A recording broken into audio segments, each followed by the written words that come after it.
После овој прекрасен рецепт се враќаме во студиото и почнуваме со вториот разговор. Со мене во студиото е Александра Бојаровска од организацијата Фронт 21/42. Александра, добро ни дојде.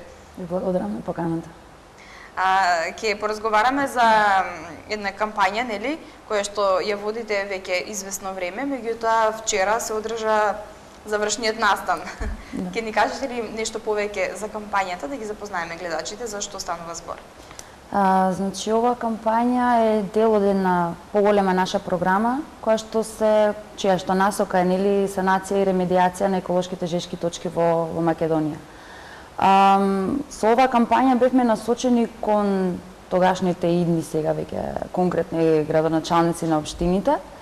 Иначе поголемиот дел од самата кампања вклучува и работа со собрание, вклучува и работа со меѓународни донатори и финансиери кои што би можеле да помогнат околу конечно решавање на тоа историско загадување.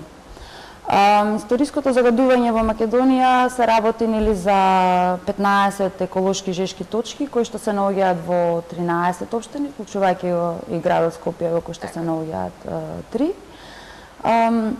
Нашата кампања беше насочена кон идните градоначалници, барајќи од нив да потпишат конкретни заложби, за доколку бидат избрани да се заложат дека ќе извршат ремедиација и нивните програми кои што ќе ги спроведуваат нели во нивниот мандат од 4 години, ќе вклучат конкретни активности токму за да се ремедира одредена конкретна еколошка жешка точка во нивната општина. За време на кампањата имавме и дел кој што беше насочен кон сите граѓани на Република Македонија, а тоа беше во име на едукација и ширење на информацијата за овие жешки точки. Така. Спомнавте дека имаме 15 жешки точки во 13 општини во Македонија. Вчера настанот што беше промоција, чинам така, на 5 градоначалници кои што се избрани. Да, значи од сите градоначалници од тие кои што беа избрани, само 5 ја потпиша заложбата. Така. Што е солидна бројка според нас. Тоа се градоначалниците на општина Кисела Вода, на општина Илинден, на општина Кавадарци, Македонска Каменица и Пробиштип.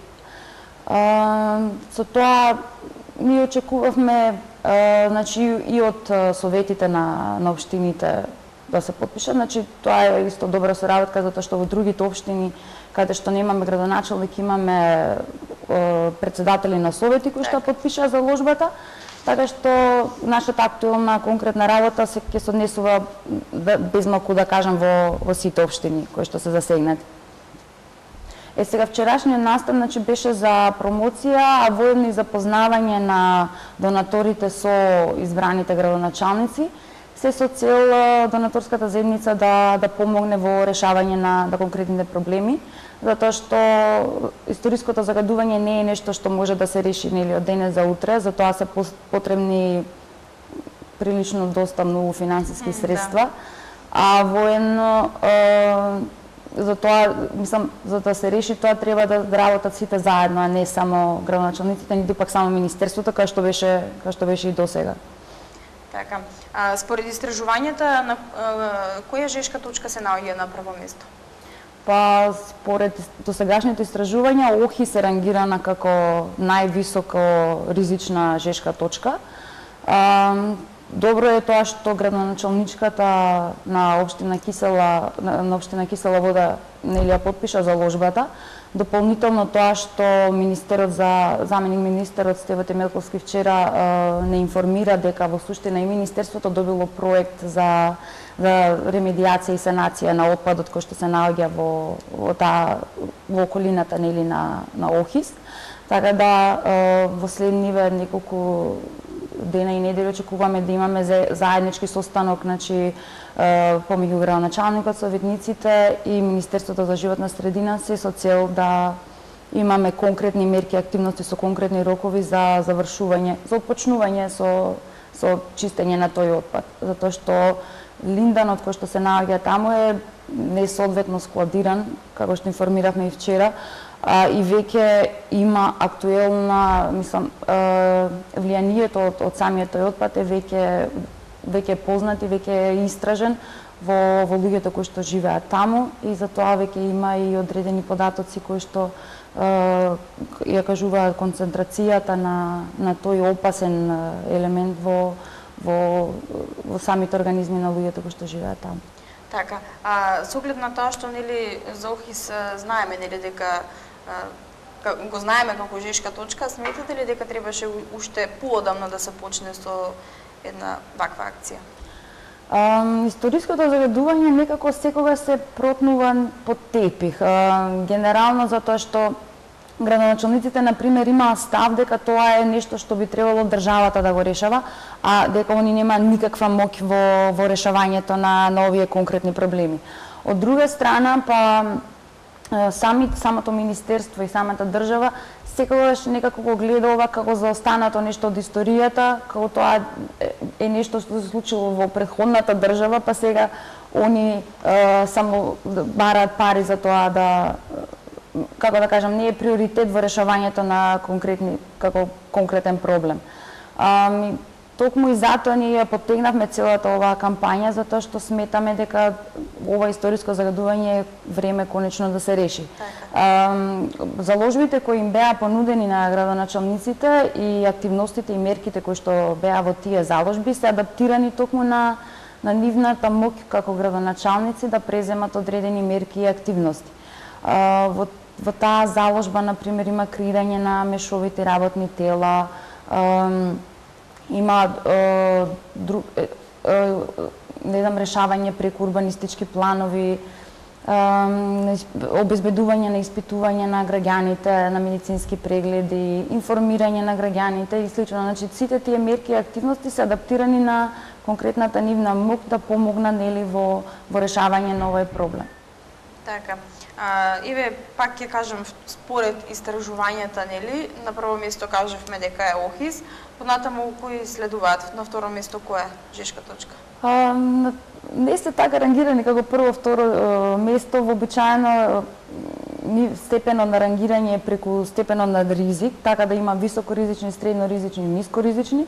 Така во високоризични е Охрис, Лојан е рудникот во Липково, во Велес е Топилницата Нели, во Македонска каменица рудникот Саса и во Пробиштип хидроеловиштето на рудникот Злетово. Тие се рангирани како високоризични. Така. Спомнавме нели дека 5 градоначалници ја подпишале заложбата, ветиле дека ќе се залагаат за решавање на тоа прашање. Имате ли соработка? Каква ви е соработката од тогаш па навака со нив? Соработуваат ли тие? Да, значи особено би сакала да ја поздравам соработката со општина Пробиштип, за кој што најмногу напредната до сега. Значи, од кога заврши кампањата, ние имавме веќе неколку состаноци одржани со градоначалниците кои што ја подпишаа заложбата. Со дел од нив веќе се договорени првични чекори и активности кои што ќе се превземат. Например, со општината Пробиштип веќе е во фаза креирањето на мешовитото работно тело, веќе е одржани состанок со представниците на рудникот Злетово. Дополнително сите студии кои што се расположливи за решавање на конкретната еколошка жешка точка се веќе јавно објавени. Они веќе имат изготвено и проект кој што го доставува до донаторите за решавање на загадувањето. И генерално тоа е сега за сега, значи мерките кои што се договорени со таа, со другите, например со градоначалникот на општина Кавадарци е договорено заедно со невладиниот сектор да се изработи проект за вршење на анализа на загадувањето од Фени Индустри. Значи во различни општини, да. На почеток, значи се тие мерките, активностите кои што се преземат, креирање на мешовити работни тела, се со цел за после тоа тело на некој начин да ги преземе активностите и да да почне со реализација на тие планови. Така, за конечно веќе да се почне со решавање на проблемот. Да. Така. Александра, пред крајот на разговорот, дали имате уште нешто да дополните во врска со темава? Би сакала, не знам, може сите граѓани да посетат нашата Facebook страница Еколошки жешки точки во Македонија, на која што се наоѓаат материјалите со информации за сите еколошки жешки точки и дополнително со информации за тоа кои сте градоначалници ја подпишале заложбата и кои се активностите и мерките кои што се договорени да ги преземат. Исто така на самата Facebook страница може да го видите и календарот кој што беше изготвен за време на кампањата, на која што исто така се лоцирани сите еколошки жешки точки во Македонија. Дополнително може да го погледнат и нашиот видеоспот изработен за време на кампањата. Тоа е на Пука козметика и песната се вика Направи чекор, која што стигна до 8 место на MTV Адрија. Генерално да се информираат, затоа што во текот на кампањата тоа на што наидовме беше дека граѓаните стварно не знаат дека живеат во општини во кои што имаат еколошки жешки точки и не го знаат степенот на ризик од живење со таков проблем. Така, Александра, јас ти благодарам за денешното гостување. Предпоставувам, мислам дека гледачите не разбраа што сакаме да им посочиме. Ви посакувам успех понатаму и да си ја завршите кампањата до крај.